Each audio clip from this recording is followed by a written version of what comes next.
साथियों नमस्कार। खबर हेडक्वार्टर से मैं कुणाल पंत।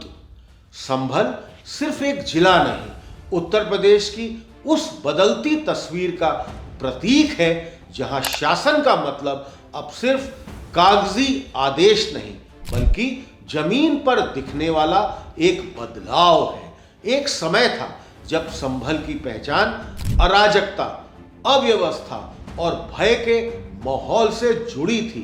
आज वही संभल अनुशासित पुलिसिंग, सशक्त प्रशासन और सांस्कृतिक आत्मविश्वास के कारण चर्चा में आ गया है। यही है संभल मॉडल और 2027 के उत्तर प्रदेश की दिशा को समझने के लिए इसे समझना साथियों बहुत ही अधिक जरूरी है। सबसे पहले साथियों बात करते हैं सख्त लेकिन न्याय संगत पुलिसिंग की। संभल में कानून का मतलब अब ताकतवर की ढाल नहीं बल्कि आम नागरिक की सुरक्षा है। अपराध पर जीरो टॉलरेंस, त्वरित कार्रवाई और स्थानीय स्तर पर जवाबदेही, इन तीन स्तंभों ने पुलिस प्रशासन के रिश्ते को जनता के साथ दोबारा जोड़ दिया है। थानों में शिकायत दर्ज कराना अब डर का विषय बिल्कुल भी नहीं रहा। सड़कें, बाजार और त्योहार, हर जगह सुरक्षा की मौजूदगी सिर्फ यही दिखाती है, महसूस कराती भी है। यही भरोसा किसी भी लोकतंत्र की बुनियाद को माना जाना चाहिए। लेकिन क्या केवल पुलिसिंग से समाज में बदलाव आता है? इसके साथ जरूरी है प्रशासनिक सुधार और संभल ने यहां भी एक स्पष्ट संदेश दे दिया है। योजनाओं का लाभ सही व्यक्ति तक पहुंचे, इसके लिए लीकेज पर रोक, डिजिटल ट्रैकिंग और स्थानीय अधिकारियों की जवाबदेही तय की गई है। राजस्व, नगर निकाय और विकास विभागों में समन्वय बढ़ा है। यह समन्वय किस निर्णय तेज हुए और काम समय पर पूरा हुआ।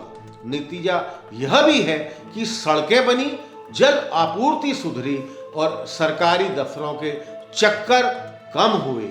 जब प्रशासन सुनता है और समय पर करता है तो विश्वास अपने आप ही बन जाता है।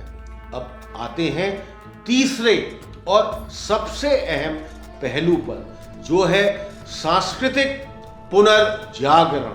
संभल की पहचान सिर्फ वर्तमान से नहीं, उसके इतिहास और विरासत से भी जुड़ी है। वर्षों तक संस्कृति को राजनीति या उपेक्षा के हाशिए पर रखा गया था। संभल में इसे मुख्य धारा में लाने का प्रयास हुआ। स्थानीय परंपराओं का सम्मान, धार्मिक स्थलों की व्यवस्था, त्योहारों का सुरक्षित और स्वदेशी आयोजन। साथियों, इसका मतलब किसी एक समुदाय का वर्चस्व नहीं बल्कि साझा विरासत पर गर्व है। जब समाज अपनी जड़ों से जुड़ता है तो उसमें अनुशासन और आत्मसम्मान दोनों ही आते हैं। यह तीनों, पुलिसिंग, प्रशासन और संस्कृति, अलग अलग बिल्कुल भी नहीं है बल्कि एक दूसरे के ये पूरक हैं। सख्त पुलिसिंग बिना संवेदनशील प्रशासन के टिकाऊ नहीं होती। प्रशासनिक दक्षता बिना सामाजिक विश्वास के अधूरी है और सांस्कृतिक आत्मविश्वास बिना सुरक्षा के पनप ही नहीं सकता। संभल में इन तीनों का संतुलन बहुत ही बेहतरीन रूप से दिखता है। अब साथियों, यह प्रश्न उठता है, इसका 2027 से क्या संबंध है? उत्तर प्रदेश आज उस मोड़ पर है जहां मतदाता केवल वादे नहीं, परिणाम देखना चाहता है। वह पूछता है, क्या मेरे शहर में सुरक्षा है? क्या सरकारी दफ्तर काम करते हैं? क्या मेरी पहचान और संस्कृति का सम्मान होता है?